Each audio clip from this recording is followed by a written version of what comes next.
जय भीम, नमो बुद्धाय. Doctor Babasaheb Ambedkar लिखित बुद्ध आणि त्यांचा धम्म या ग्रंथाचं आपण अभिवाचन करीत आहोत.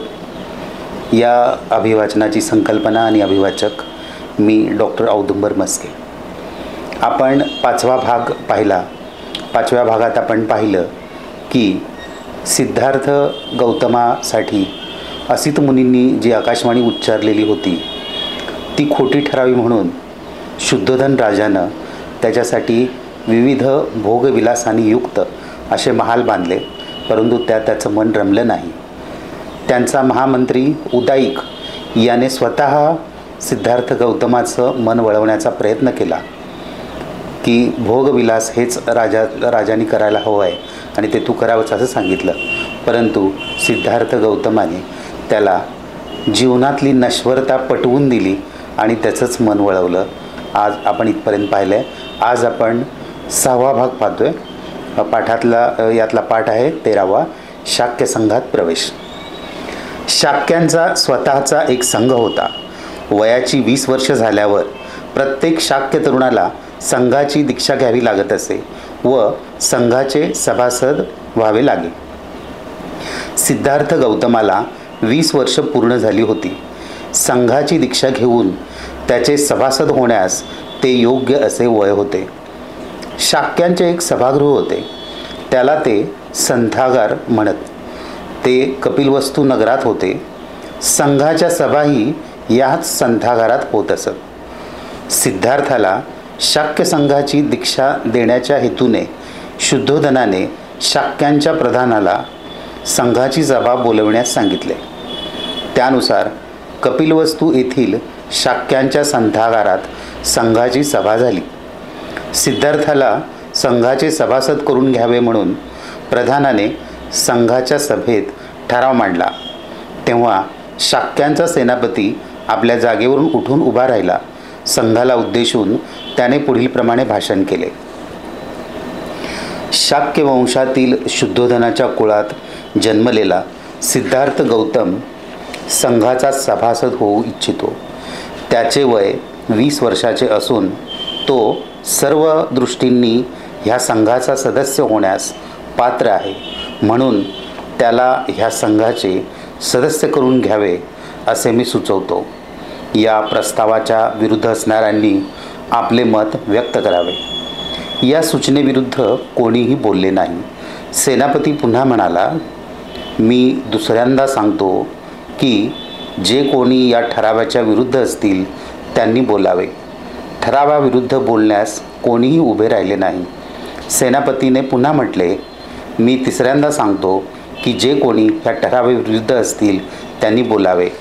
तिसऱ्या वेळीसुद्धा कोणीही ठरावाविरुद्ध बोलले नाही. शाक्यांचा असा नियम होता की एखाद्या ठरावाशिवाय त्यांच्या संघात कोणतीही चर्चा होऊ शकत नव्हती व कोणताही ठराव 3 वेळा संमत झाल्याखेरीज तो संमत झाला असे जाहीर करता येत नव्हते. सेनापतीने मांडलेला ठराव 3 वेळा बिनविरोध संमत झाल्यामुळे सिद्धार्थाचा शाक्य संघात अंतर्भाव करून तो संघाचा सदस्य झाल्याचे जाहीर करण्यात आले. तदनंतर शाक्यांचा प्रधान उभा राहिला व त्याने सिद्धार्थाला आपल्या जागी उभे राहण्यास सांगितले. सिद्धार्थांना उद्देशून तो म्हणाला, तुम्हाला सभासद करून घेऊन संघाने तुमचा बहुमान केला हे तुम्हाला मान्य आहे ना? होय, सिद्धार्थ उत्तरला. संघाच्या सभासदत्वाची बंधने तुम्हाला ठाऊक आहेत काय? नाही, पण ती जाणून घेतल्याने मी आनंदी होईन, सिद्धार्थ म्हणाला. प्रधानाने म्हटले, प्रथम तुम्हाला मी संघाच्या सभासदाची कर्तव्ये काय आहेत ती सांगतो. असे म्हणून तो प्रधान त्यांना संघाच्या सभासदाचे एक एक कर्तव्य सांगू लागला. तुम्हाला संघाच्या हितसंबंधाचे संरक्षण तनमनधरपूर्वक केले पाहिजे. 2. संघाच्या सभांमधून तुम्ही गैरहजर राहता कामा नये. 3. कोणत्याही शाक्याच्या वर्तनात तुम्हाला दिसून येणारे दोष तुम्ही कोणत्याही प्रकारची भीती किंवा भीड न बाळगता उघडपणे बोलून दाखवले पाहिजेत. 4. तुमच्यावर कोणी दोषारोपण केले तर तुम्ही रागावून जाता कामा नये, परंतु तुम्ही जर अपराधी असाल तर तुम्ही तसे कबूल केले पाहिजे, अथवा निरपराधी असाल तर तुम्ही तसे सांगितले पाहिजे. प्रधान पुढे म्हणाला, यानंतर मी तुम्हाला ज्यामुळे संघाच्या सभासदत्वाला तुम्ही अपात्र कसे ठरू शकाल हे सांगतो. 1. तुम्ही बलात्कार केल्यास सभासद राहू शकणार नाही. 2. तुम्ही कोणाचा खून केल्यास संघाचे सभासद राहू शकणार नाही. 3. तुम्ही चोरी केली तर संघाचे सभासद राहू शकणार नाही. 4. तुम्ही खोटी साक्ष दिल्याचा तुमच्यावर आरोप सिद्ध झाला तर तुम्ही संघाचे सभासद राहू शकणार नाही. सिद्धार्थाने म्हटले, महोदय, शाक्य संघाच्या शिस्तपालनाचे नियम मला सांगितल्याबद्दल मी आपला आभारी आहे. मी त्या नियमांचे त्यांच्या शब्द व आशयासहित पालन करण्याचा अधिकाधिक प्रयत्न करीन अशी मी आपणास खात्री देतो. पुस्तकातला पाठ 14वा, संघाशी संघर्ष. सिद्धार्थाला शाक्य संघाचे सभासद झाल्यानंतर 8 वर्षे लोटली. संघाचे ते एकनिष्ठ व बाणेदार असे सभासद होते.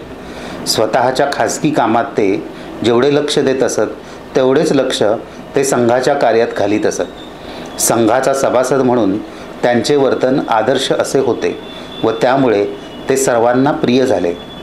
ते संघाचे सभासद झाल्यापासून 8व्या वर्षी अशी एक घटना घडली की जी सिद्धार्थाच्या कुटुंबाच्या बाबतीत एक दुर्घटना व सिद्धार्थाच्या जीवनातील एक आणीबाणीची स्थिती ठरली. या दुःखांतिकेचा आरंभ असा आहे. शाक्यांच्या राज्याच्या सीमेला लागून कोलियांचे राज्य होते. रोहिणी नदीमुळे ही दोन्ही राज्ये विभागली गेली होती. रोहिणी नदीचे पाणी शाक्य व कोलीय हे दोघेही आपल्या शेतीकरिता वापरीत असत. रोहिणी नदीचे पाणी प्रथम कोणी व किती घ्यावे याबद्दल प्रत्येक सुगीच्या हंगामात त्यांचा वाद होत असे. या वादाची परिणती भांडणात व काही प्रसंगी मारामारीतही होत असे. सिद्धार्थाला वयाची 28 वर्षे झाली. त्या वर्षी शाक्यांच्या व कोलियांच्या सेवकात नदीच्या पाण्यावरून फार मोठा संघर्ष झाला. दोन्ही बाजूंच्या लोकांना दुखापती झाल्या.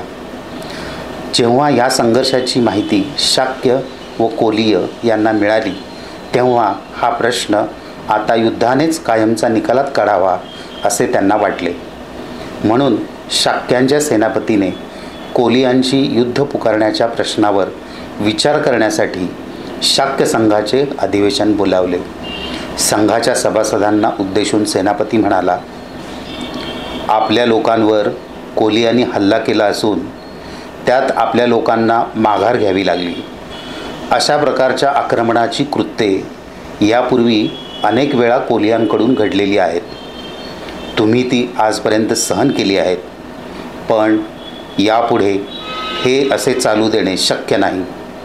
हे थांबलेच पाहिजे आणि हे थांबवण्याचा एकच मार्ग आहे, तो म्हणजे कोलियांविरुद्ध युद्ध पुकारणे हाच होय. कोलियांविरुद्ध संघाने युद्ध पुकारावे असा मी ठराव मांडतो. ज्यांचा विरोध असेल त्यांनी बोलावे. सिद्धार्थ गौतम आपल्या जागी उभे राहिले आणि म्हणाले, या ठरावाला माझा विरोध आहे. युद्धाने कोणताही प्रश्न सुटत नाही. युद्ध करून आपला हेतू यशस्वी होणार नाही. त्यामुळे दुसऱ्या युद्धाची बीजे रोवली जातील. जो दुसऱ्याची हत्या करतो त्याला त्याची हत्या करणारा दुसरा भेटतो. जो दुसऱ्याला जिंकतो त्याला जिंकणारा दुसरा भेटतो. जो दुसऱ्याला लुबाडतो त्याला लुबाडणारा दुसरा भेटतो. सिद्धार्थ गौतम पुढे म्हणाले, संघाने कोलियांविरुद्ध युद्धाची घोषणा करण्याची घाई करू नये असे मला वाटते. प्रथम दोष कोणाचा याची खात्री करून घेण्यासाठी काळजीपूर्वक चौकशी केली पाहिजे. आपल्याही लोकांनी अतिक्रमण केले असल्याचे मी ऐकतो. हे जर खरे असेल तर आपण सुद्धा निर्दोष नाहीत हे सिद्ध होते. सेनापतीने उत्तर दिले, होय, आपल्या लोकांनी प्रथम आक्रमण केले. तथापि आपण हे विसरता कामा नये की प्रथम पाणी घेण्याची ती पाळी आपलीच होती. सिद्धार्थ गौतम म्हणाले, यावरून स्पष्ट होते की आपण दोषांपासून पूर्णपणे मुक्त नाही. म्हणून मी असे सुचवितो की आपण आपल्यातून 2 माणसे निवडावी व कोलियांना त्यांच्यापैकी 2 माणसे निवडाव्यास सांगावे आणि या चौघांनी मिळून 5वा मनुष्य निवडून घ्यावा आणि या 5 जणांनी हे भांडण मिटवावे. सिद्धार्थ गौतमाच्या सूचनेला विधिवत अनुमोदनही मिळाले, परंतु सेनापतीने या सूचनेला विरोध केला. तो म्हणाला, माझी खात्री आहे की कोलियांचा उपद्रव जोपर्यंत त्यांना कडक शासन केले जात नाही तोपर्यंत थांबणार नाही. यामुळे मूळ ठराव व त्याला सुचवलेली ही दुरुस्ती मतास टाकावी लागली. सिद्धार्थ गौतमाने सुचवलेली दुरुस्ती प्रथम मतास टाकण्यात आली. ती बहुसंख्येच्या मताधिक्याने अमान्य झाल्याचे जाहीर करण्यात आले. सेनापतीने त्यानंतर आपला स्वतःचा प्रस्ताव मतास टाकला. या प्रस्तावाला विरोध करण्यासाठी सिद्धार्थ गौतम पुन्हा उभे राहिले. ते म्हणाले, हा प्रस्ताव मान्य करू नये अशी मी संघाला विनंती करतो. शाक्य आणि कोलीय यांचा निकटचा संबंध आहे.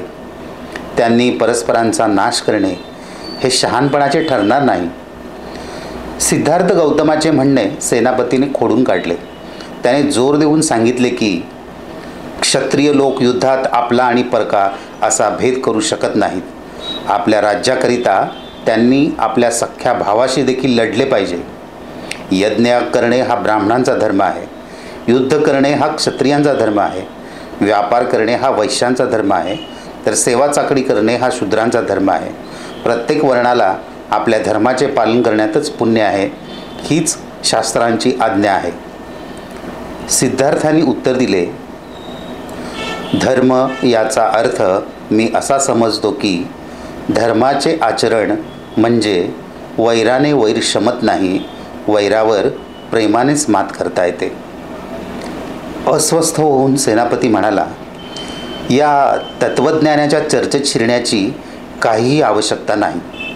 मुख्य मुद्दा हा आहे की सिद्धार्थाचा माझ्या प्रस्तावाला विरोध आहे. यासंबंधी संघाचे काय म्हणणे आहे हे प्रस्ताव मतास टाकून याची खात्री करून घेऊया. त्यानुसार सेनापतीने आपला प्रस्ताव मतास टाकला. फार मोठ्या बहुमताने तो संमत झाल्याचे घोषित करण्यात आले.